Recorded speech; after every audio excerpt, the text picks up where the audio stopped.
Good morning. My name is David Campos. I'm a Deputy County Executive for the County of Santa Clara.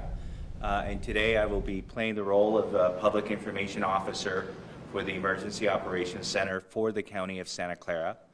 I want to thank you all for tuning in this morning. I am joined today by Dr. Tong, who is overseeing the county's effort to prepare for the issue of surge. She's in charge of the surge branch of the county's Emergency Operations Center, and she will be providing detailed information about our efforts to prepare. And we will be hearing from our board president, Supervisor Cindy Chavez. I want to note that our chief executive, Dr. Smith, has been called on a different matter that he had to attend to. But today is an opportunity for the County of Santa Clara to provide our residents additional information about two very important subjects.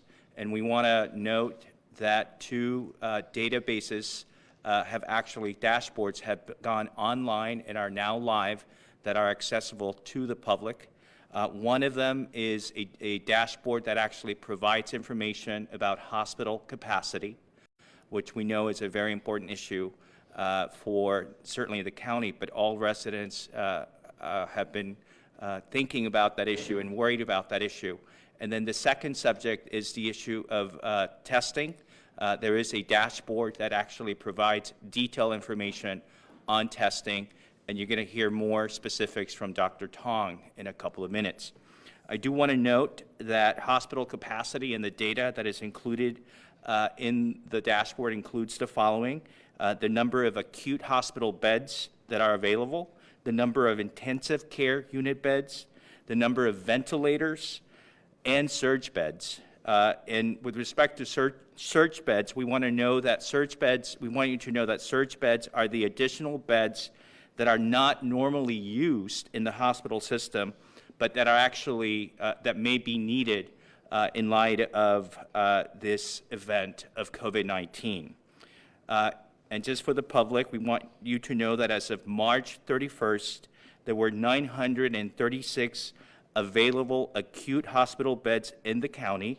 There were 92 ICU volume for COVID-19 in the county of Santa Clara. Laboratory testing for this virus is provided by commercial laboratories, by academic laboratories, and the public health laboratory.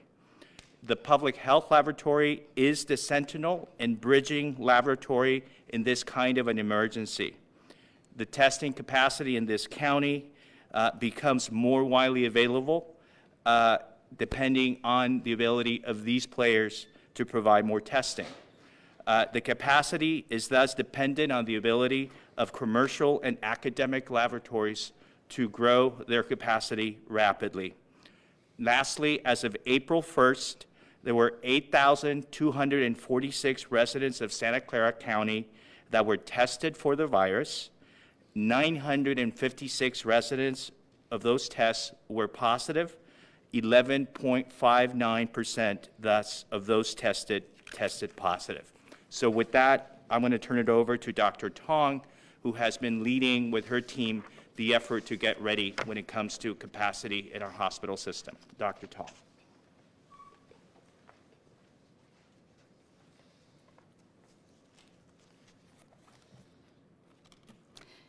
Good morning. My name is Dr. Jennifer Tong. I am the Director of the Healthcare Surge Capacity Planning Branch of the County of Santa Clara Emergency Operations Center.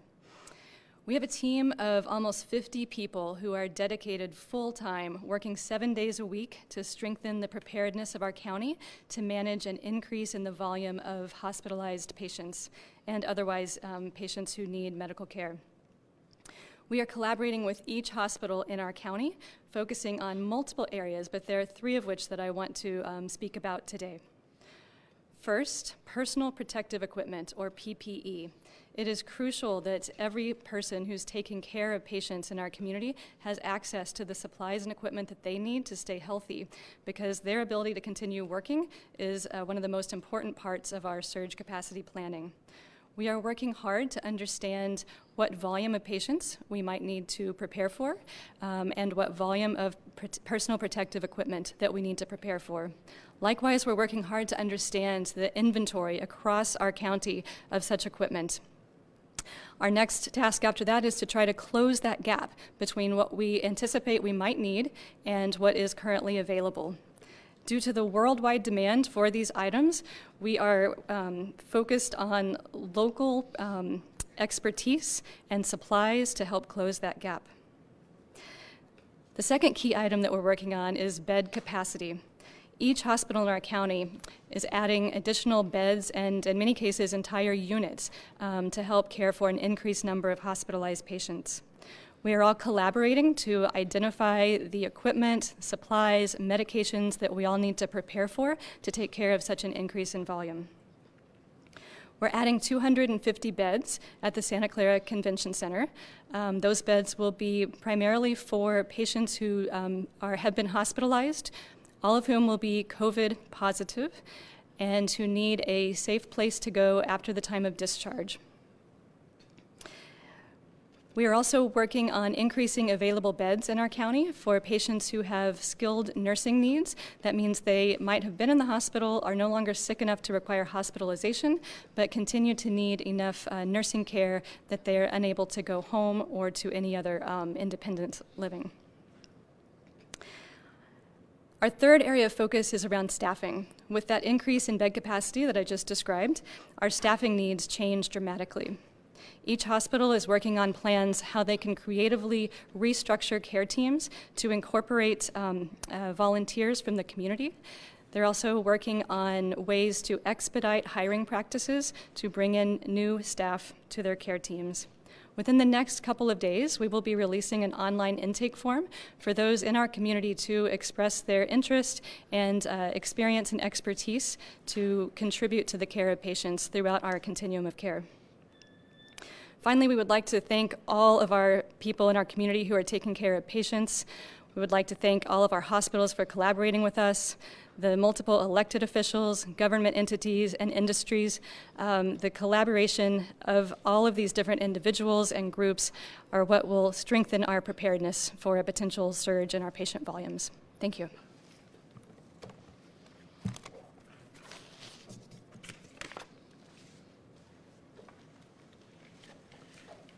Thank you very much, Dr. Tong, and thank you to your team for making sure that we are prepared for this crisis. Next, I'm going to ask our President of the Board of Supervisors, who along with the board have been making sure that we as a county are as ready as we can be, Board President Cindy Chavez.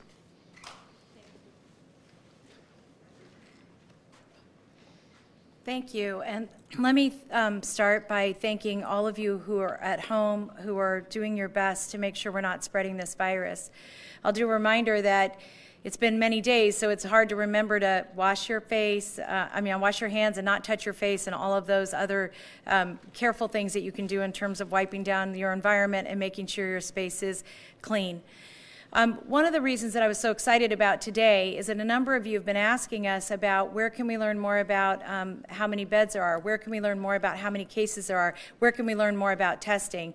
And I want to just say how much I appreciate the leadership of the Santa Clara County Public Health Department in making sure that these grids are public because we want to be transparent. So if you go on sccphd.org, and /coronavirus, you'll see each of these dashboards. One that explains all the new cases that we're getting, one that explains how many people are passing, one that shows you what we know about testing, and we don't have all the information yet, but we're going to keep updating those databases, and one that reflects what our needs are for the hospital. The reason this is so important is we want you to know what you can do to help and also what is happening on your behalf. I think it's very concerning. If I were at home, I'd want to know this information, and that's why we're making it public. Let me just close with this, and I'm gonna try to remember to say this every time I get a chance to talk to you, the public. Let's make sure that we're being extra supportive and kind to our grocery workers, to the folks who are making food, to the truck drivers. Let's make sure we're thanking everybody in our health system. These are really challenging times, and we have some people who haven't been able to work, and a number of you are working at home.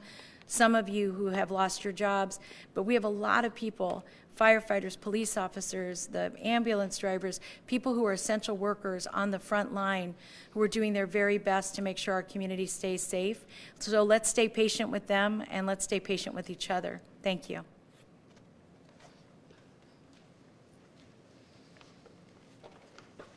Thank you very much, President Chavez. And I just, on behalf of the county executive, I want people of this county to know, the county of Santa Clara residents to know, that we have hundreds of people at the Emergency Operations Center who, as we speak, are working hard to make sure that if a bed is needed in this county, that that bed is available, that if a ventilator is needed, that that ventilator is available.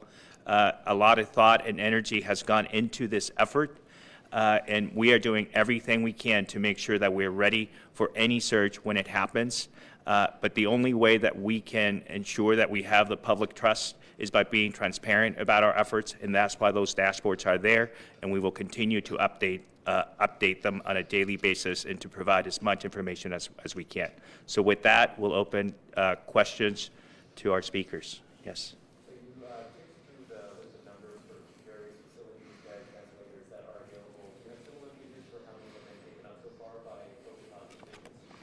I'll turn it over to Dr. Tong.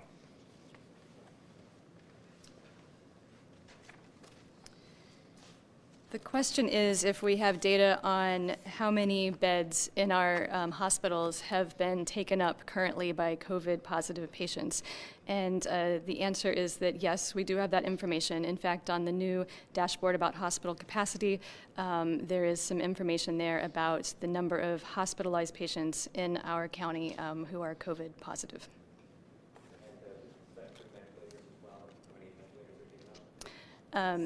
The question is if that also includes the number of ventilators that are taken up. Yes, the dashboard also includes data on the number of ventilators in use, as well as the ventilators remaining available. Those numbers are definitely not static. Each day, new patients are put on ventilators. Some patients come off ventilators, and our supply of ventilators in the county is also dynamic as we receive some supplies and repair some supplies that are in need of repair.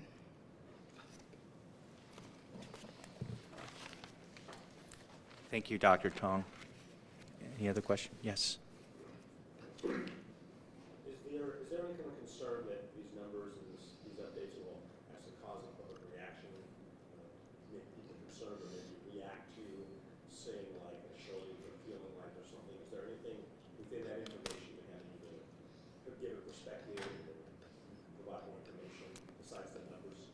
So the question is if there is any concern on the part of the county if by providing this information that we will create some concern within the public about whether or not we're ready in light of those numbers. And I would certainly turn it over to Dr. Tong and President Chavez, but I would simply begin from the perspective of Dr. Smith. The reason we want to be transparent is because we want the public to be confident that we are doing everything we can to be ready.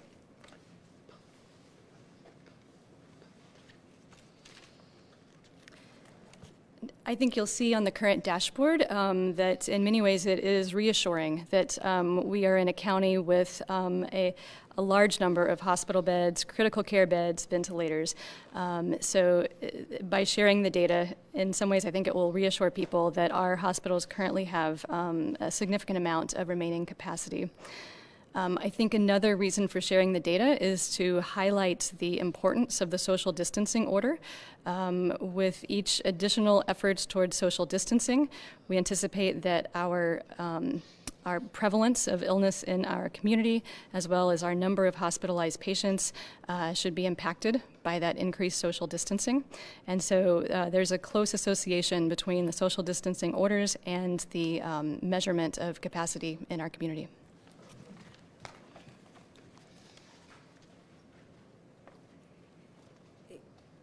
Let me just add 2 points to that. It's a very good question. Will it make people more nervous if we have this information and we make it public? 2 things I would say. One is the public is asking us for that information, and I think partly they want to know how they can help. And so one of the points that I wanted to raise is that through the Valley Medical Center Foundation, the VMC Foundation, we've received almost $5 million in cash and, people giving us money so we can buy more equipment and supplies. But even more important, we've gotten a lot of help through the Silicon Valley Leadership Group in partnership with our foundation to help us locate places to buy ventilators or to buy other equipment that we think is important. So one thing I would say to all of you who are looking for a way to help, one of the ways you can help is go to the VMC Foundation, go online and make a contribution to them. And if you have PPE at home, if you run a construction company that's not operating right now, we're accepting donations as well. So the idea here is we're going to ask for the public's help because we're really in this together.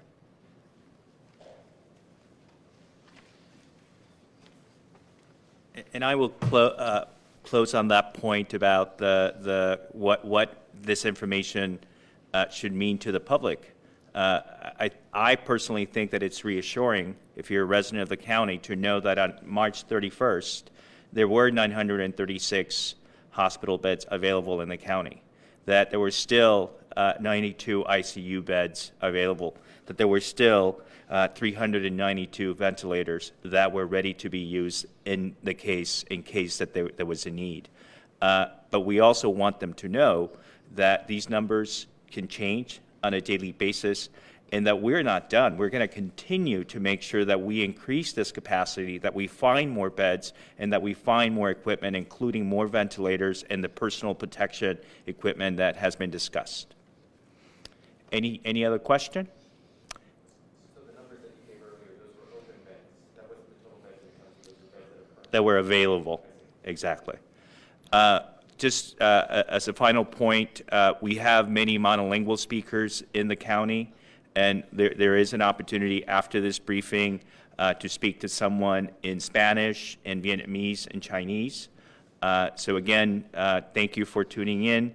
And just as a reminder that the county is doing daily briefings at 10 a.m., and we will continue to make sure that the residents of the county have all the information they need. Thank you.